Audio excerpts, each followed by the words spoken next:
During dinner, my sister said my husband was her baby's father, but my secret ruined them. You know that feeling when you think you know the people closest to you? When you believe that no matter how complicated life gets, no matter how many problems exist, there are certain lines that would never be crossed. Well, I thought that too. My name is Marina. I am 29 years old, and this is the story of how I discovered that some people are capable of almost anything when they believe they are entitled to what you have. It was a Thursday in March when I received the news of my promotion.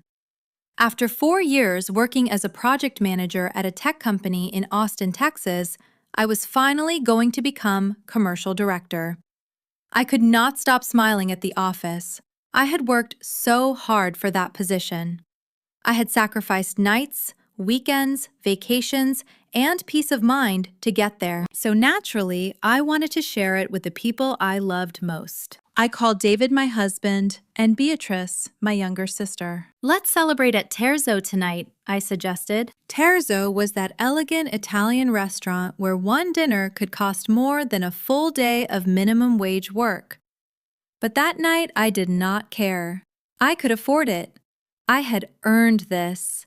I wanted one beautiful night with the two people who were supposed to be happiest for me. I arrived first, wearing the navy blue dress David always said looked perfect on me. I chose a table in a secluded corner because I wanted privacy to celebrate. The dining room was full of executives, polished couples, soft golden lights, and expensive wine. It was exactly the kind of environment I had slowly grown comfortable in after years of building my career. When I saw David and Beatrice arrive together, I found it strange. Beatrice looked radiant. She had a smile on her face that I had not seen in a long time. David looked nervous. He was always a little uncomfortable in expensive places, but this was different. There was a tension in the air I could not identify. "Congratulations on the promotion," Mari Beatrice said, hugging me with suspicious warmth. She was never that affectionate with me. Not naturally. Not without a reason. We ordered a $200 bottle of Chianti, and I started telling them about the new projects I would lead, the 40% salary increase, and the possibility of international growth. Beatrice listened with too much attention. David kept fidgeting with his napkin. Then, right in the middle of my excitement, Beatrice interrupted. "Actually," she said, "we also have news to share." She reached across the table and took David's hand. My stomach nodded. "I'm pregnant." The world stopped. Literally stopped. The voices in the restaurant turned into a distant buzz. The lights seemed to flicker. I stared at my sister's hand intertwined with my husband's as if I were looking at a mirage. Pregnant. Beatrice was pregnant with David's child. "I know it's a complicated situation," David said for the first time since they had arrived, his voice low and careful.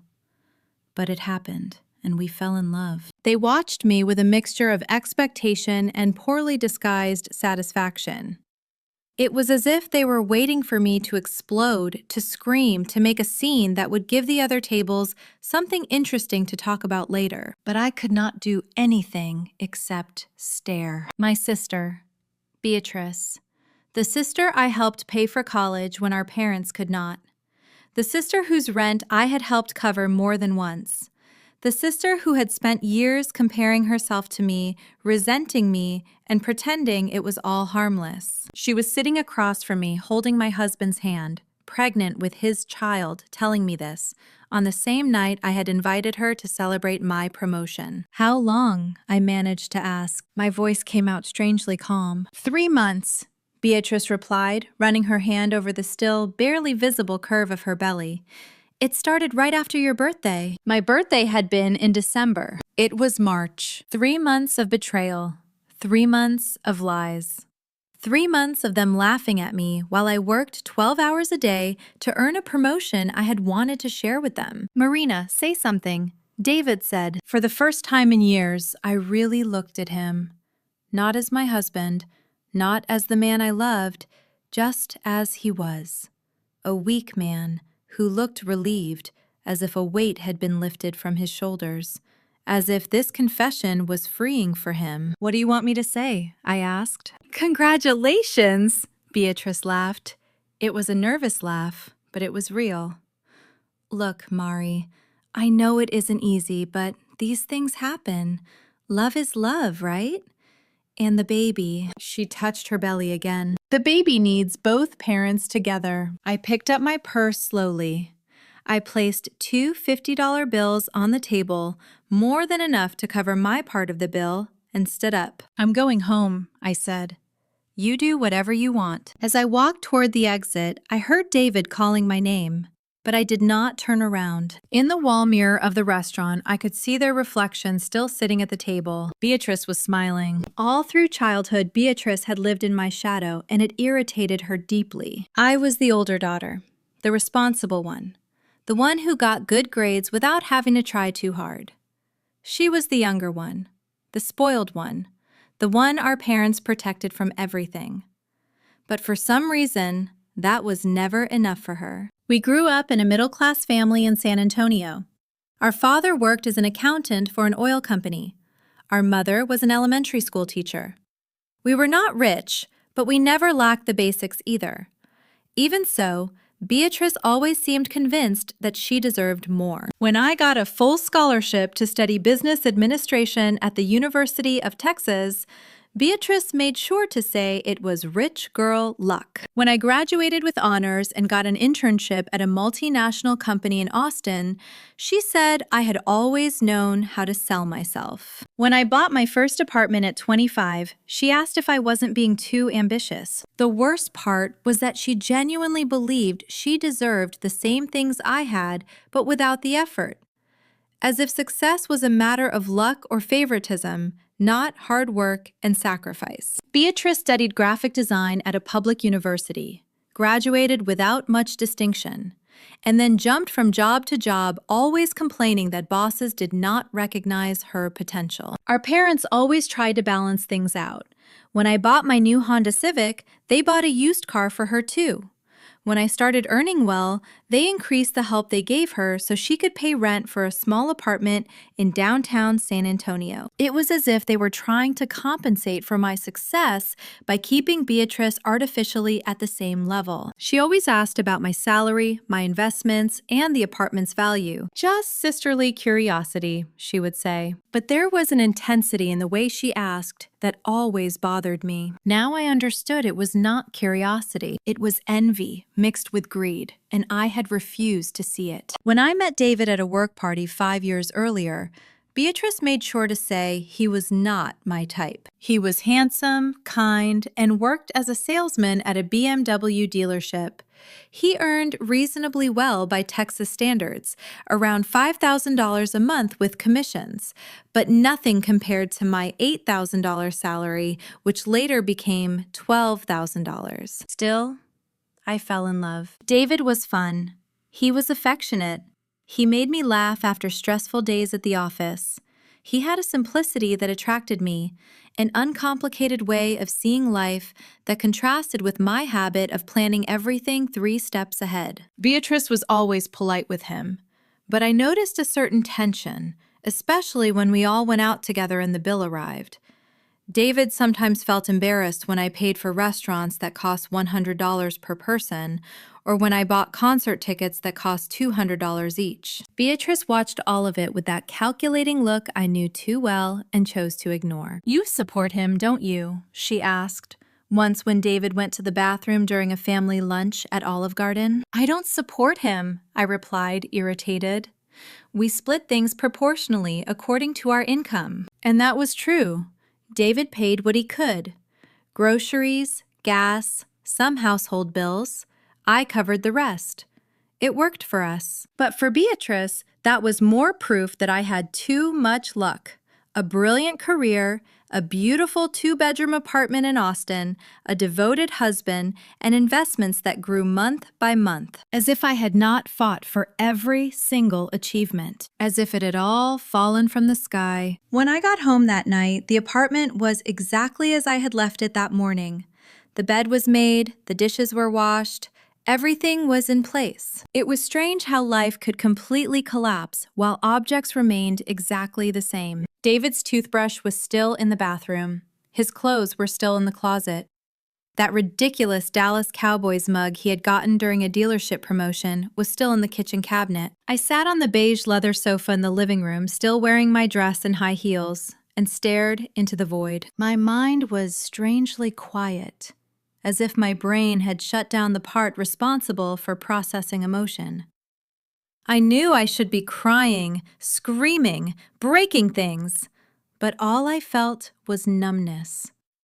Like when you hit your elbow and cannot feel your arm for a few seconds. David did not come home that night, obviously. At 2 in the morning, I received a message. I'm at B's house. We'll talk tomorrow. D. He called my sister B, as if they had been intimate for years, as if I did not exist, as if our 4 years of marriage were just an inconvenient obstacle that had finally been removed. I spent the night awake, walking through the 120 square meters of the apartment, trying to understand how I had gotten there. How had I not noticed the signs? Were there signs? David working later in recent weeks? Beatrice asking about my schedule whenever she called. Both of them arriving together at the restaurant as if it were the most natural thing in the world. Now that I thought about it, Beatrice had appeared in Austin a lot in recent months. I came to see some clients, she would say. Beatrice worked as a freelance graphic designer, so it was plausible that she had projects in the city. But Austin was only an hour and a half from San Antonio. Why did she always stay in hotels? Why did she never ask to sleep on my couch like she used to? When the sun rose, I was still on the couch, my dress wrinkled and my makeup smeared. My iPhone showed 17 missed calls from my mother. Beatrice had told her everything, probably in some romanticized version where she and David were two lovers who could not resist the cruel fate that made them meet through me. I called the office and said I would not be coming in. Simone, my assistant, noticed something was wrong from the tone of my voice, but she did not push. "Call me if you need anything, Marina," she said. "You never miss work. It must be something important." She was one of the few people I could trust completely. I went to take a shower, trying to wash away the sticky feeling from that night. Under the hot water, I finally cried. Not dramatic movie tears, not screaming, not collapsing on the floor.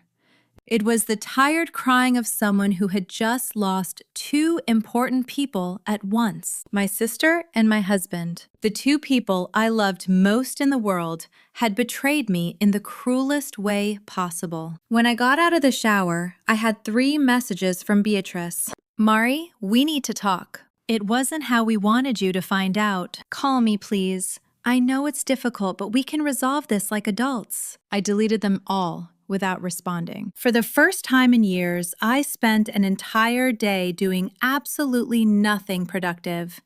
I watched Netflix, ordered Chinese food that cost $40 and arrived cold, and ignored the phone that rang every 2 hours. It was as if I needed one whole day to process the fact that my life had completely changed overnight. That evening, David showed up to get some clothes. He still had the keys. He still felt entitled to enter the apartment I had bought alone as if nothing had happened. He tried to talk, explain, justify himself while packing a suitcase with his things. It wasn't planned, Mari. It just happened, as if betrayal were a weather event. As if it were something beyond human control. B was going through a difficult time. She needed someone to talk to. "How long have you been together?" I asked, watching him fold the polo shirts I had bought for him at Nordstrom. "Officially since January," he said. 4 months. 4 months of lies. 4 months of fake kisses. 4 months of empty "I love you" whispered before sleep. While I worked 60 hours a week to earn the promotion, dreaming about our future together, he was building a new life with my sister. "I'm going to find a lawyer," I said, sitting on the king-sized bed I had bought the year before. David stopped packing and looked at me for the first time since he had arrived. "Mari, it doesn't have to be like this. We can resolve everything among ourselves, civilly. Divide things fairly, no complications. Civilly." Divide things fairly, as if betrayal were an inconvenience that could be handled with politeness and goodwill, as if he had any right to what I had built. After he left, taking 2 suitcases and promising to come back on the weekend for the rest, I called Helena, my best friend since college, and a family law attorney in Houston. I told her everything, trying to keep my voice steady. Helena listened in silence, and when I finished, she sighed deeply. Marina, I'm so sorry. I know how much you loved him, and I know how much you trusted your sister. She paused. About the divorce. I need you to bring me all the marriage documents, bank statements, deeds, proof of income, investment records, everything. I'll build the strongest case possible for you. Helena, I don't care about the money. I just want this to end quickly. Don't say that, she said immediately. You fought hard to build what you have. You are not going to hand it over to someone who betrayed you. Do you have any idea how much your assets are worth today? I did not have an exact number, but I knew it was substantial. The apartment was worth at least $400,000.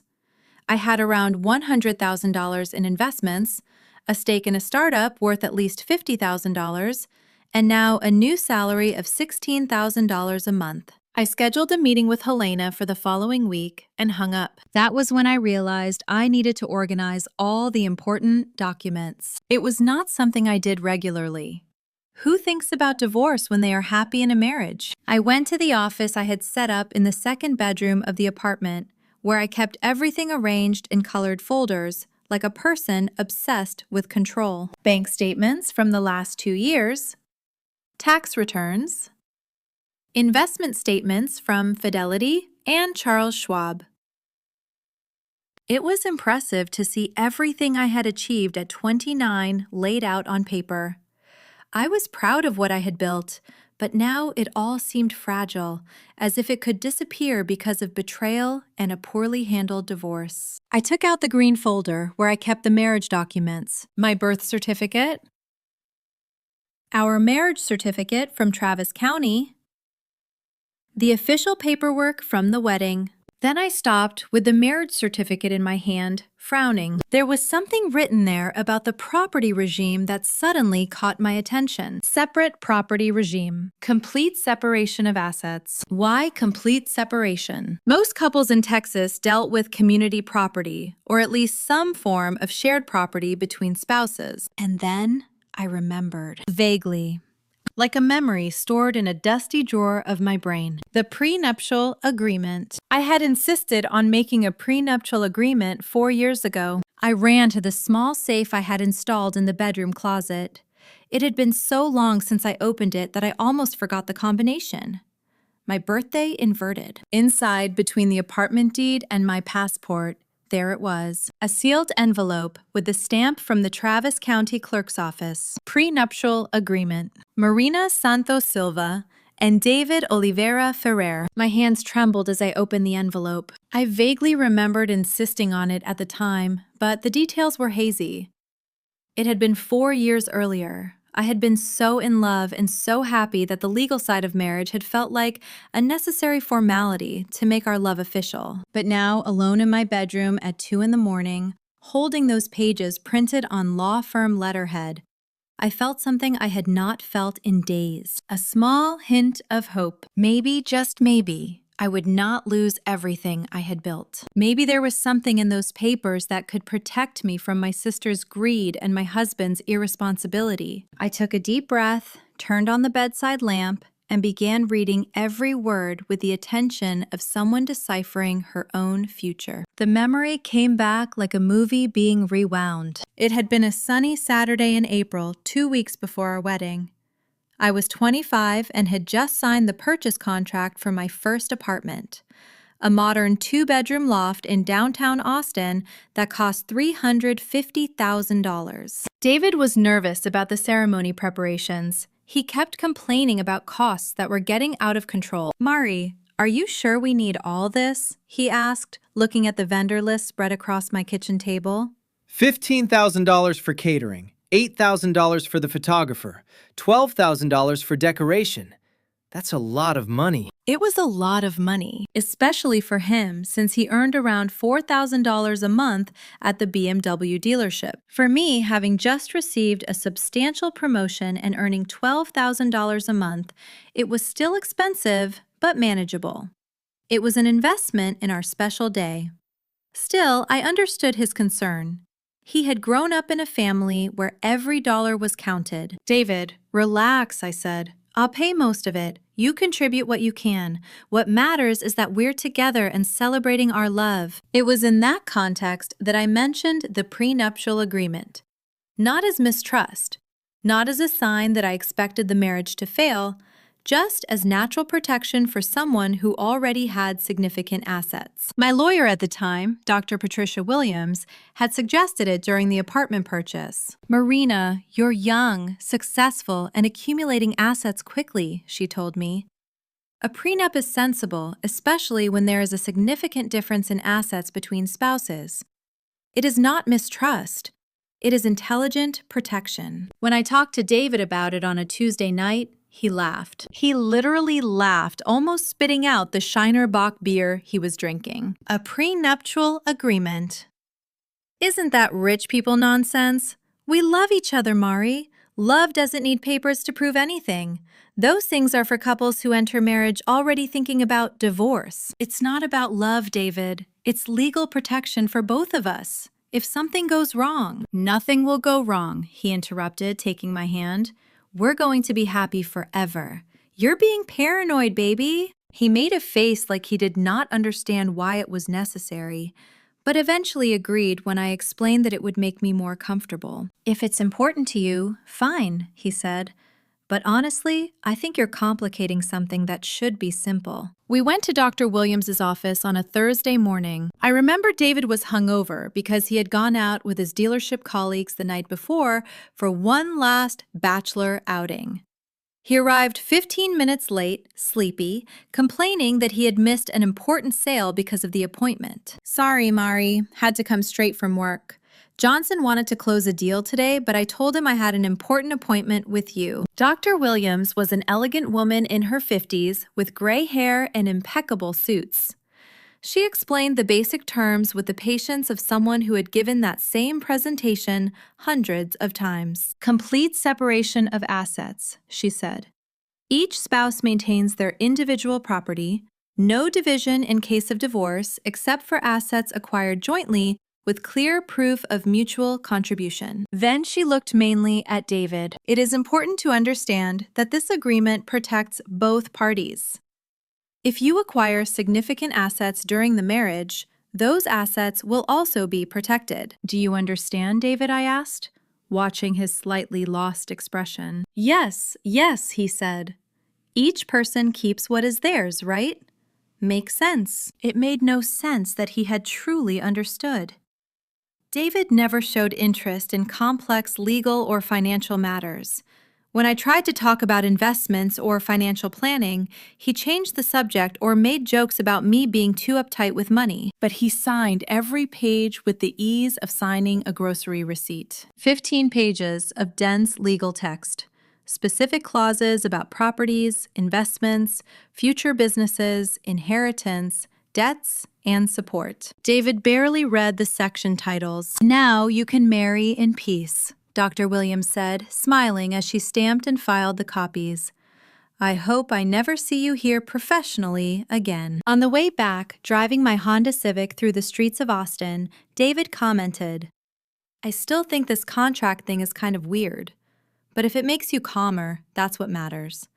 In 2 weeks we'll be married, husband and wife forever." He really had no idea what he had signed. For David, it had been just another bureaucratic step to make our love official, like getting the marriage license or choosing rings. He did not understand that he was giving up any right to my present and future wealth. And I, in love, and certain we would be happy forever, did not mind his lack of attention to detail. After all, love was more important than any paper, wasn't it? We were going to build a life together, share everything, be a modern, supportive couple. The contract was just a formality that would never be needed. How wrong I was. Now, 4 years later, alone in my bedroom at 3 in the morning, with that contract in my hands, I finally understood the value of that rich people nonsense. I read each page with redoubled attention as if I were decoding a secret that could save my life. The legal language that had once seemed like a formality now shone on the page like precious diamonds. Complete separation of property. Each spouse shall maintain individual ownership of all property owned prior to marriage,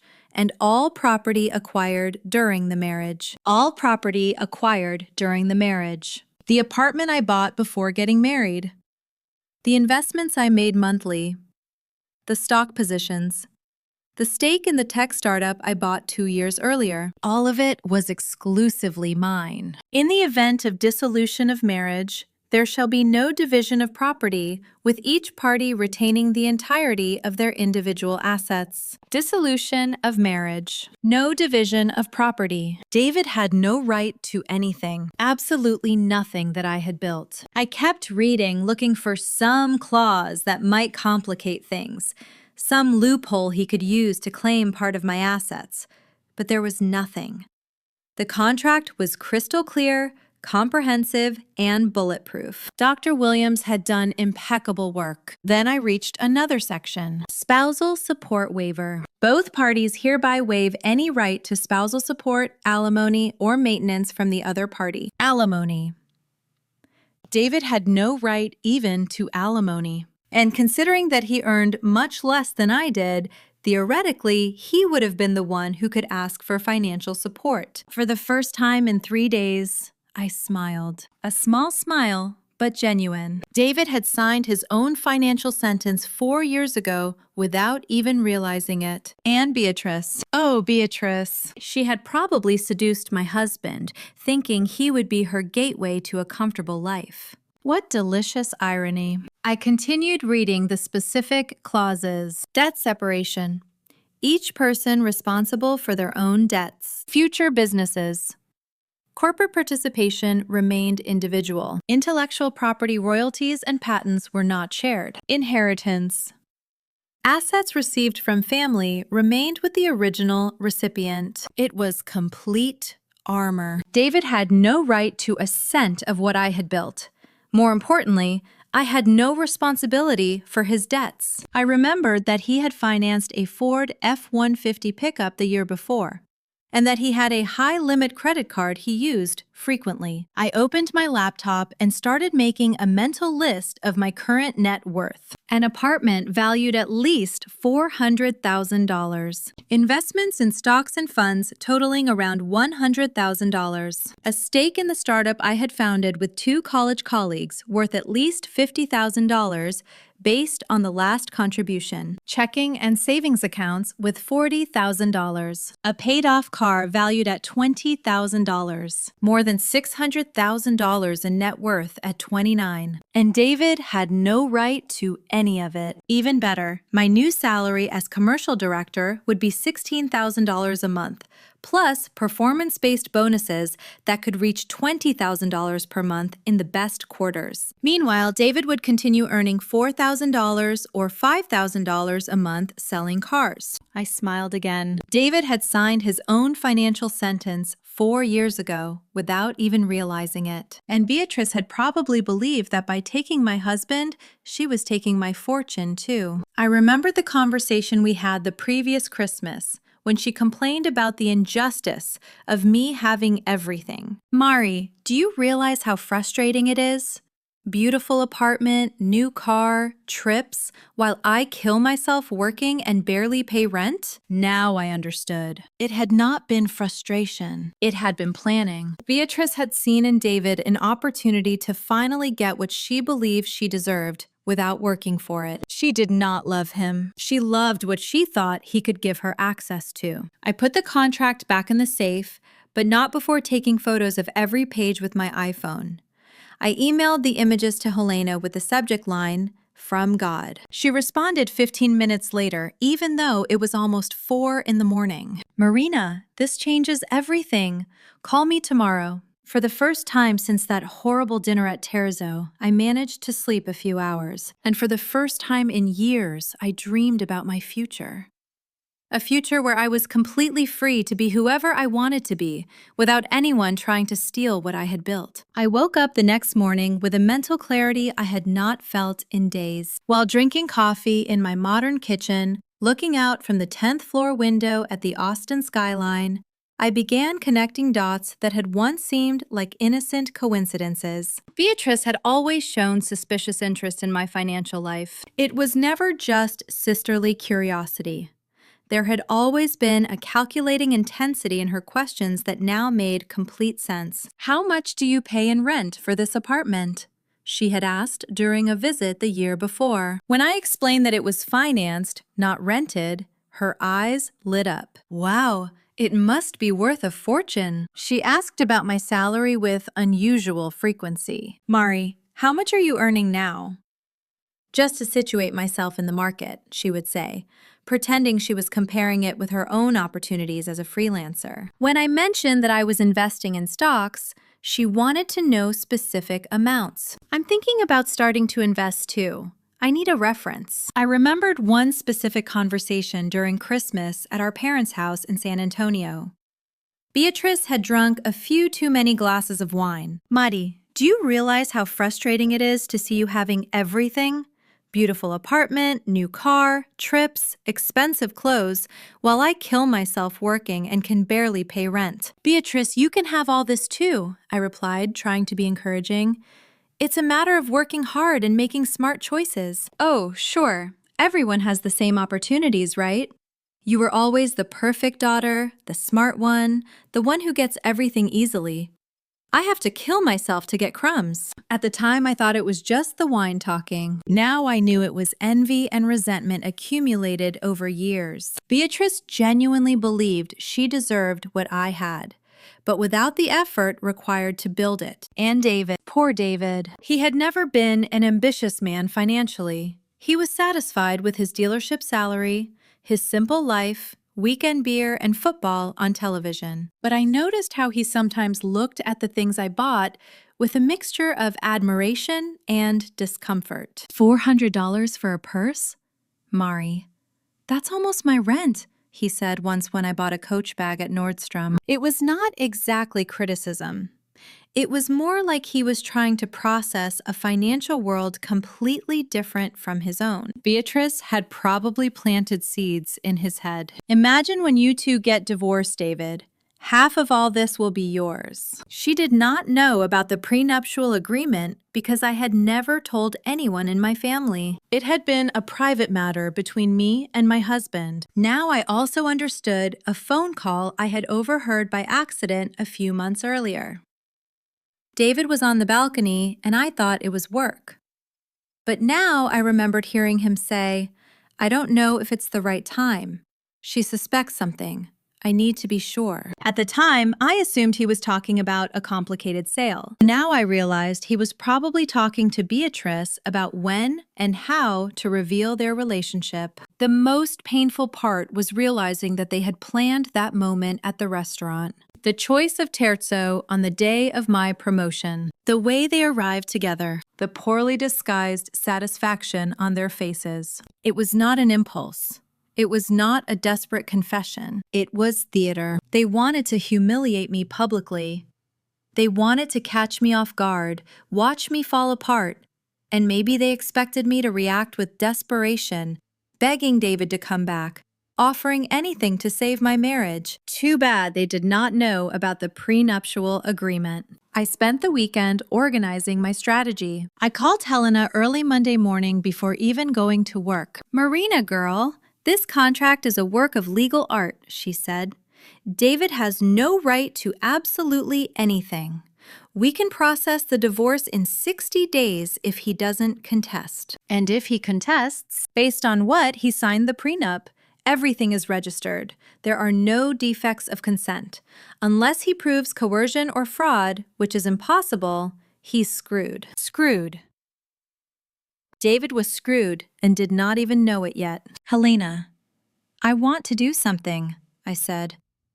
I'm going to call them and propose a civilized conversation about the divorce. I want to see their faces when they discover the truth. Marina, are you sure? It might be simpler to just file and be done with it. I'm sure. They humiliated me in public.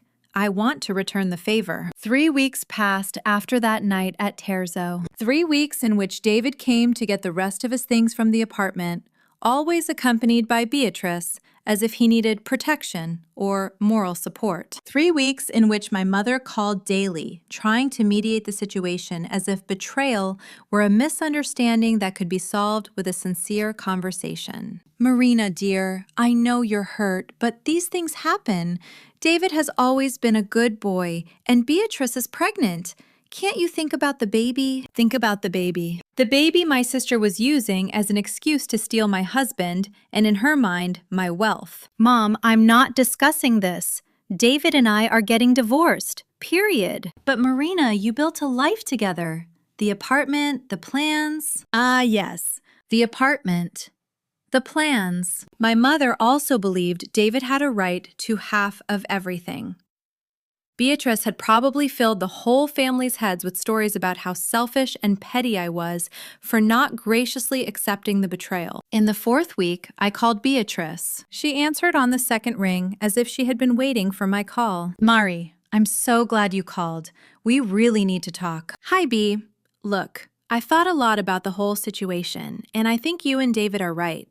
There's no point in holding grudges. We're adults. These things happen. Silence on the other end. She had not expected that reaction. Really? You're okay with this? I'm trying to accept it, I said. I mean, you fell in love, right? It wasn't anyone's fault. And now there's the baby to think about. Wow, Mari, you have no idea how relieved I am hearing this. David was so worried. He thought you were going to make drama complicate the divorce. Complicate the divorce. How interesting. As if I were the complicated person in the story. Not at all, I said. Can we meet to talk civilly about how to resolve everything without fighting? Just settle things like adults. Maybe dinner again, but this time for closure, not surprises. Beatrice laughed nervously. Of course, that would be great. David will be so happy. He was afraid you would, well, make a scene. No, imagine that. A scene for what? Let's meet at Terzo again, since that's where it all started. Saturday night. Perfect. Mari, you have no idea how important this is for us, especially now with the baby coming. I hung up smiling. Saturday night would be interesting. Very interesting. I spent the following days preparing like an actress rehearsing for the performance of her life. I chose the outfit carefully, an elegant black dress that conveyed seriousness and control. I practiced in the mirror the calm, resigned expression I wanted to maintain throughout the conversation. Helena thought the idea was risky. Marina, are you sure you want to do this? It might be more efficient to simply notify them through a lawyer. Helena, they humiliated me in public. They planned everything to see me fall apart in front of a restaurant full of people. They deserve the same treatment. And if they suspect something, they won't suspect. They're too busy planning how to spend my money. I arrived at Terzo on Saturday exactly at 8 at night. I asked for the same table as last time. The maitre d' recognized me and made a comment about hoping tonight would be a happier night. If only he knew. David and Beatrice arrived together again, but this time, the atmosphere was completely different. They were relaxed, smiling, holding hands like a couple in love who could finally show themselves in public. Beatrice wore a dress that highlighted her still small, but now noticeable belly. Mari Beatrice said, hugging me with what seemed like genuine affection, "You look beautiful. Is that dress new?" "Thank you. You both look well too. How's the pregnancy?" "Great. We're already thinking about names. David wants Michael if it's a boy. I prefer Gabriel." David pulled out the chair for Beatrice to sit, a chivalrous gesture he rarely made for me. "Marina," he said, "thank you for agreeing to talk like this peacefully. I was afraid that I would make drama." He looked embarrassed. Imagine David. We're all adults here. We ordered the same bottle of Chianti as last time. The irony was not lost on any of us. But this time, the atmosphere was one of disguised celebration. They thought they had won the grand prize. So David said, after the first sip, about the divorce, we wanted to propose doing everything amicably, divide things fairly without complications. Divide things fairly, I repeated, savoring the words. Tell me more about this, David. What do you consider fair? Beatrice and David exchanged a quick glance. They had rehearsed this conversation. Well, David said, we can sell the apartment and split it 50-50. The investments too. And now, with your new promotion, alimony would help a lot until I can stabilize with B and the baby. Alimony. He really believed I would pay alimony to him while he raised a child with my sister. I slowly picked up my purse, as if searching for something specific. David and Beatrice watched me expectantly, probably thinking I was taking out divorce documents, so we could settle everything right there in a friendly reconciliation that would benefit them immensely. Instead, I placed the courthouse envelope containing the prenuptial agreement on the table. The paper, yellowed slightly by time, made a dry sound when it hit the wood. Before we talk about division, I need to clarify something important that you seem to have forgotten. David frowned, looking at the envelope. What is that? Our prenuptial agreement. David, remember the one you signed 4 years ago? While saying it was rich people nonsense, the color instantly drained from his face. Beatrice looked confused. What agreement? You made a prenuptial agreement. We did, and David signed it without reading it properly. I took the pages out of the envelope and placed them open on the table so both of them could see. Complete separation of assets. Do you remember what that means? David picked up the pages with trembling hands. His eyes ran over the lines, trying to process words he clearly had not fully understood 4 years earlier. Calm down, Mari, Beatrice said, her voice already losing its confidence. Even with an agreement, you were married.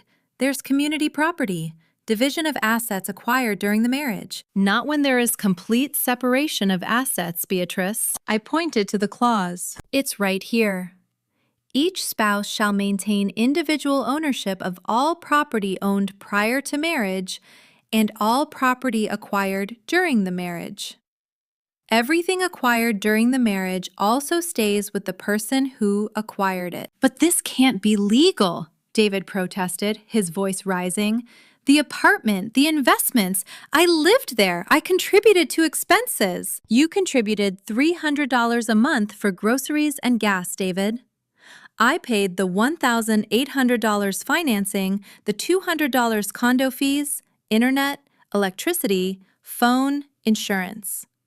Your $300 does not give you property rights over a $400,000 apartment. Beatrice flipped frantically through the pages as if searching for a loophole, some hidden salvation. But alimony, she said. He has a right to alimony. I smiled for the first time that night. Page 5, Section 3. Spousal Support Waiver. Both parties hereby waive any right to spousal support, alimony, or maintenance. David waived his right to alimony when he signed this. I didn't know what I was signing, David shouted, drawing attention from the neighboring tables. You tricked me! I tricked you, David. You were there when the lawyer explained every clause. You said you understood. There were witnesses. Everything is registered at the courthouse. The expression on Beatrice's face changed from confusion to horror. Reality was hitting her like a runaway train. You mean he has no right to anything? She whispered. Nothing. Zero. Zilch. I put the papers back in the envelope. David leaves the marriage exactly as he entered it, with his financed pickup, his clothes, and his credit card debts. David ran his hand over his face, finally understanding the magnitude of the situation. Marina, for God's sake, we can talk about this. You can't leave me with nothing. I'm going to have a child to support. You are going to have a child to support, I emphasized, with your car salesman's salary, which, by the way, after child support will be quite tight. Child support?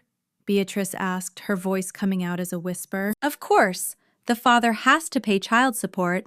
In Texas, it is usually around 20% of net income for one child.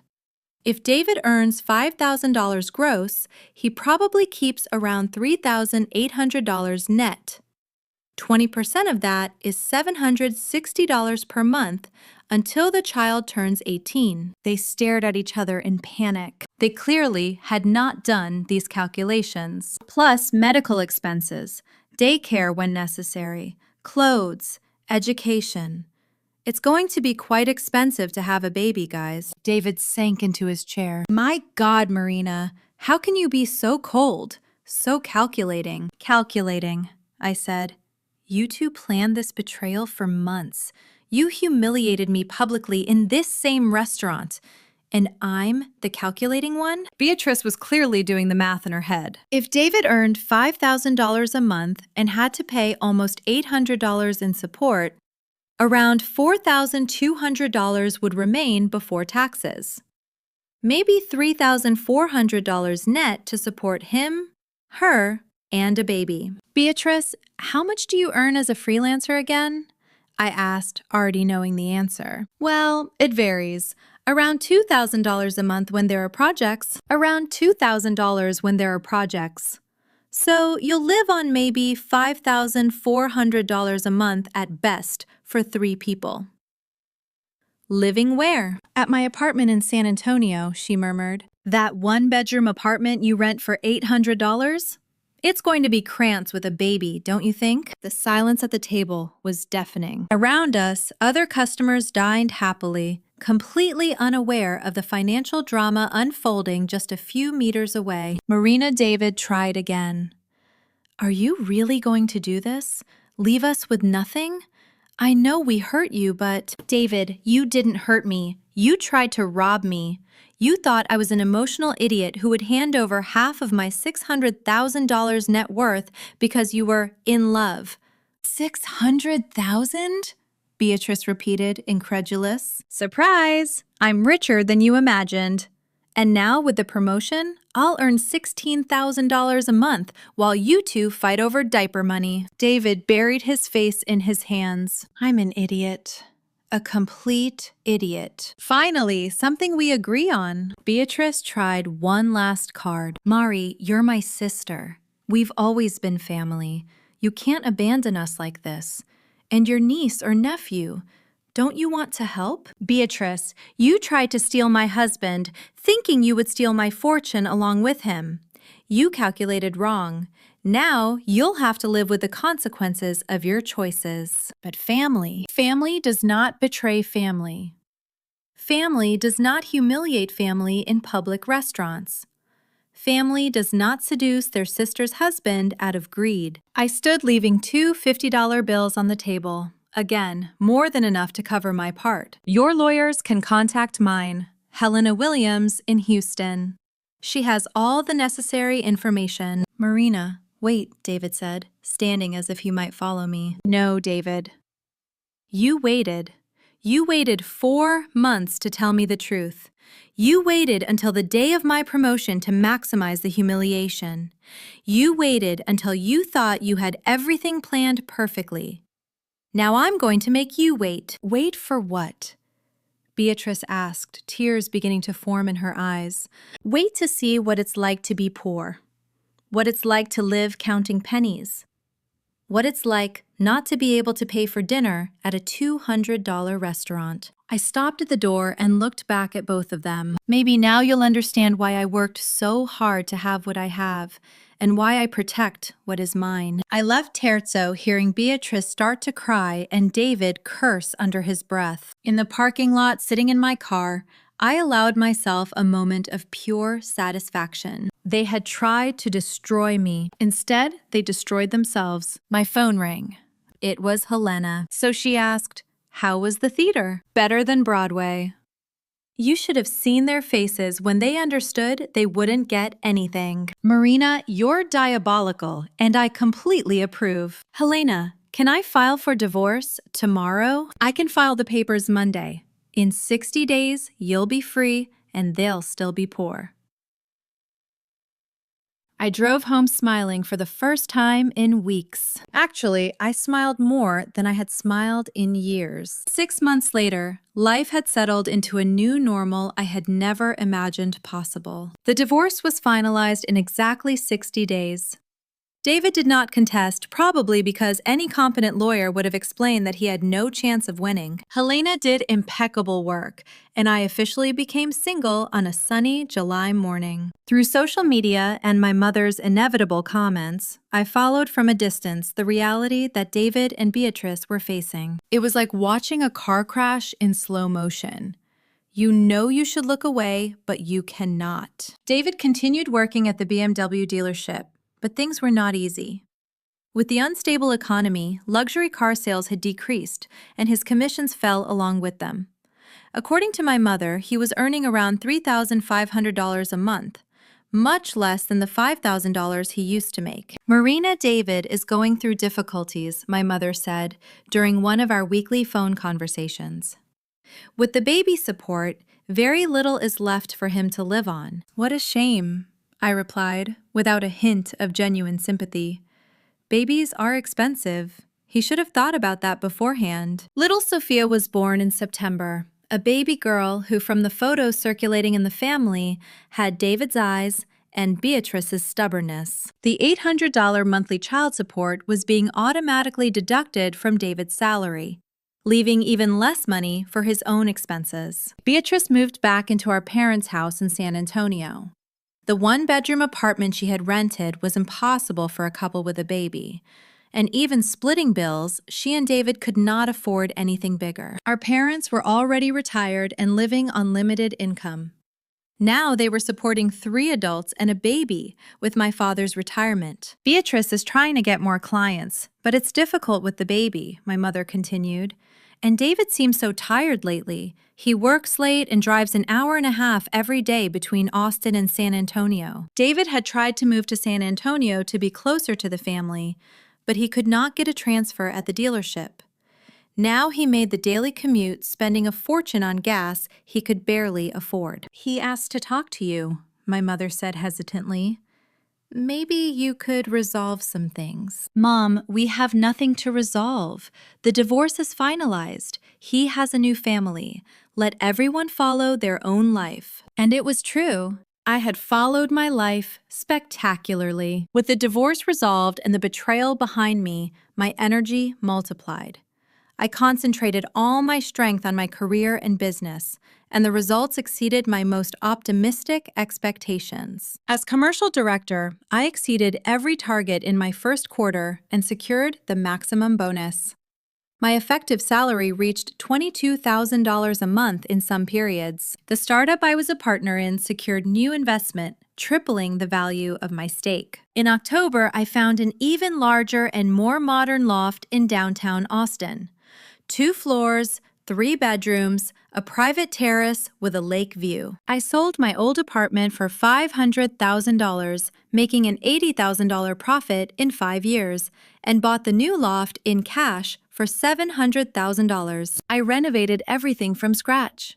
A German kitchen, complete automation, private gym, office with a panoramic view. I spent $200,000 on the renovation, but the result was an architectural work of art that ended up on the cover of Austin Home and Design magazine. Wow, Marina, Simone said when she came to see the new loft. This looks like a movie house. You've achieved the American dream. She was right. At 30, I had a net worth of more than $1 million, a solid career at an international company, and complete freedom to do whatever I wanted. I traveled to Europe 3 times that year: Paris, Rome, Barcelona. Always alone, always first class, always staying at the best hotels. I bought clothes from boutiques I used to consider too expensive. I dined at Michelin-starred restaurants. I shopped without looking at prices. Curiously, I did not feel lonely. After years of being betrayed by the people I trusted most, the peace of being alone became almost addictive. I did not need to explain my expenses to anyone. I did not need to consider anyone else's opinions about my decisions. I did not need to share my space or my time. I started therapy not because I was sad, but because I wanted to grow. Dr. Rebecca Chen, an incredible psychologist of Asian origin, helped me process not only the betrayal, but also years of toxic relationships disguised as family love. Marina, she said, during one session, you grew up believing you had to take care of everyone around you, your sister, your parents, your ex-husband. When was the last time someone took care of you? It was such a simple question. I cried for 15 minutes. I had always been the provider, the responsible one, the problem solver. I had never stopped to ask whether anyone was taking care of me. Maybe it's time for you to put yourself first, Dr. Chen suggested, and discover who you are when you are not supporting other people. That was exactly what I did. During the holiday season, I received several messages from Beatrice. First, they were attempts at reconciliation. Then, they became direct requests for financial help. Mari, I know you're upset, but we're sisters. Sophia is your niece. Can't you at least help with some baby things? Marina expenses with Sophia are very high. Diapers, medicine, pediatrician. David is killing himself working, but he can't cover everything. Mari, for God's sake, answer my messages. We need help, and you're the only person in the family who can afford it. I read them all without responding. After the 10th message, I blocked her number. My mother tried to mediate. Marina, whatever. Hurt. The child is innocent. Don't you want to meet your niece? Mom, when Beatrice decided to seduce my husband, she made a choice. Now, she's living with the consequences of that choice. It is not my responsibility to solve the financial problems they created. But you have so much money. I have so much money because I worked hard for it, and because I protected what I built. If Beatrice wanted financial stability for her child, she should have thought about that before getting pregnant by a man who earns $4,000 a month. It was harsh to say to my mother, but it was necessary. The entire family had gotten used to thinking of me as the personal emergency bank for every crisis. Not anymore. On my 30th birthday in December, I organized a party at the new loft. I invited work colleagues, college friends, and people I had met while traveling. 50 elegant guests. French champagne, professional catering, a live musician. Standing on my terrace looking at the lights of Austin with a glass of Dom Perignon in my hand and surrounded by people who genuinely enjoyed my company, I felt a deep sense of gratitude. Gratitude that David had betrayed me. Without the betrayal, I would never have discovered my own strength.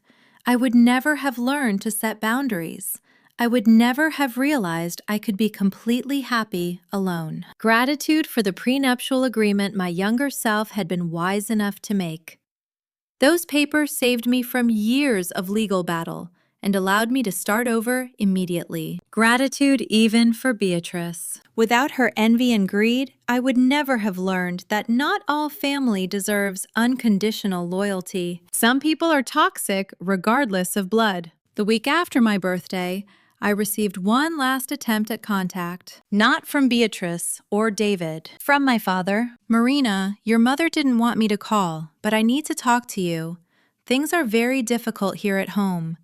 David lost his job at the dealership last week. Year-end cuts. My father rarely interfered in family conflicts.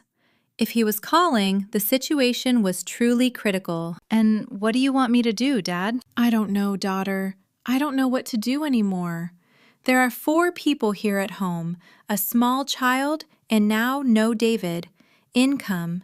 Your mother is talking about going back to work, but she's 70 years old. For the first time in months, I felt a genuine pang of guilt. My parents were not to blame for the situation. They were just trying to help a daughter in difficulty as parents do. Dad, I can help you, I said, but I won't give money to David or Beatrice directly.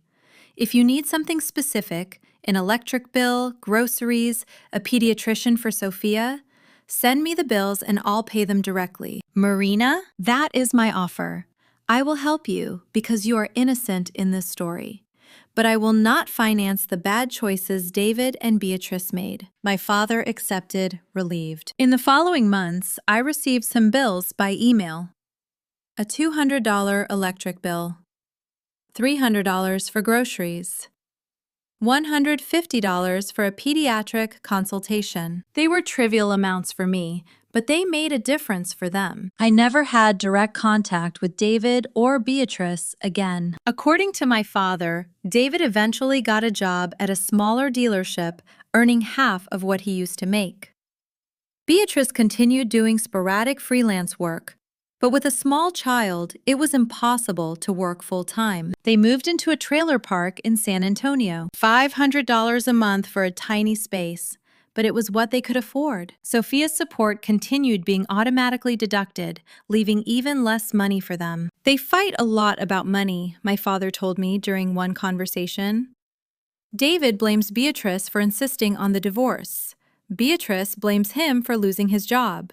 It's a cycle. It was exactly what I imagined would happen when people got together for the wrong reasons. Greed, envy, opportunism, and then financial reality knocked on the door. False love disappears quickly. 2 years after the betrayal, my life was completely transformed.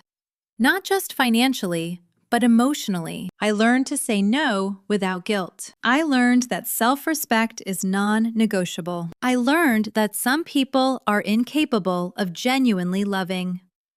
They can only see other people as resources to be exploited. I started dating Daniel, an architect I met at an art exhibition. He had his own successful company, his own resources, and his own ambitions.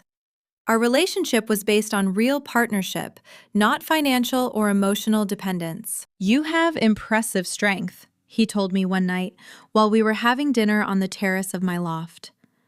"But you also have an inner peace that is rare." He was right. I had found a peace that came from knowing exactly who I was and what I deserved. I no longer needed anyone's approval. I no longer needed to support people who did not contribute to my life. Sophia turned 2 without me ever meeting her in person. From the photos my mother insisted on showing me on her phone, she was a beautiful and apparently healthy child. I felt a hint of curiosity about her, but not enough to reconnect with Beatrice and David. Some friends thought I was being cruel. "Marina, she's your niece. Don't you miss family?" "I have family," I would respond. "My parents who love me. My true friends whom I built over the years.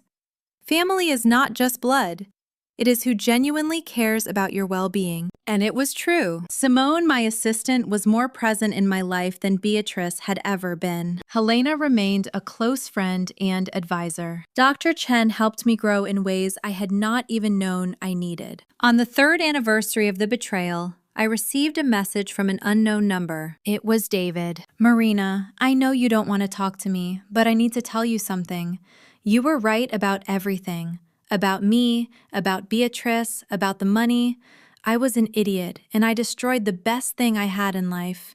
I hope you're happy." Reading that message did not bring satisfaction or anger, only a peaceful sense of closure. David had finally understood what he had lost, but it was too late. I had moved on completely. I deleted the message without responding. Today, at 32, I look back and see that the horrible night at Terzo was actually the best gift life could have given me. It forced me to discover who I really was when I was not being exploited or underestimated. I am now executive director of the company with a salary of $300,000 a year.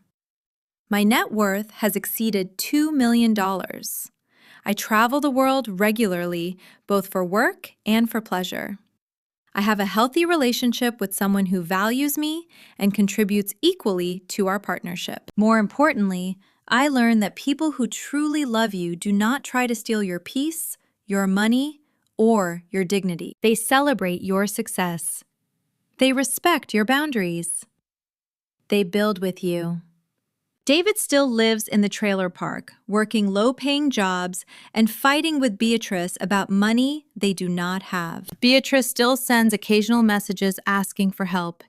and I still ignore them. Sophia is growing up in a family that struggles financially because of her parents' selfish choices. Sometimes I wonder whether I should feel guilty for having so much while they have so little. But then I remember that they tried to rob me. They planned my humiliation. They calculated my emotional and financial destruction. The fact that they calculated wrong is not my fault. I built everything I have with honest work, intelligent decisions, and proper protection of my assets. They tried to take a shortcut through betrayal, and they discovered that shortcuts often lead to dead ends. I learned that self-esteem and dignity are non-negotiable. I learned that not all family deserves loyalty. I learned that underestimated people can surprise others in devastating ways. And I learned that sometimes the best revenge is simply living well while the people who try to harm you harvest the consequences of their own choices. My story is not about revenge. It is about justice. It is about discovering that what you build is worth protecting and that not everyone deserves access to your life. It is about learning that when you stop supporting people who only exploit you, you have much more energy left to build something truly extraordinary.